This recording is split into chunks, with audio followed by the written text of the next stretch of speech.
কোনো মেয়ের দিকে তাকাবে না, চোখ বন্ধ করে গাড়ি চালাবে। ও বাবা, এ বউটা তো মরে গেছে, পালাই। পটলে পটলে আমার পটলে।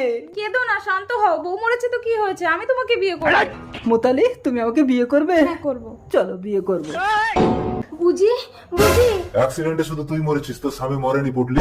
যমরাজ, আমার স্বামী তাহলে মরেনি? আমার স্বামী যদি অন্য কোনো মেয়ের দিকে চোখ তুলে তাকায়? চিত্রগুপ্ত রোবট, একে স্ক্যান করে দেখো তো এর পাপ পুণ্য কি আছে, একে স্বর্গে পাঠাবো না নরকে।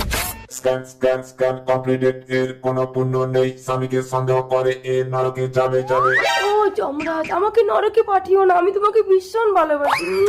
ঠিক আছে, সুন্দরী মেয়েদের উপর পাপ হয় নাকি? চিত্রগুপ্ত রোবট, এর সমস্ত পাপ ডিলিট করে দাও। ওকে জমরাজ, পাপ ডিলেট ডিলেট। সুন্দরী, এবার আমি তোমাকে স্বর্গে পাঠাবো। না না, ওকে মরতে গিয়ে আবার স্বামীর সেবা করে পুণ্য করে আসতে হবে, তবেই স্বর্গে যেতে পারবে। মরতে, তার মানে থেকে আবার জীবিত করতে হবে।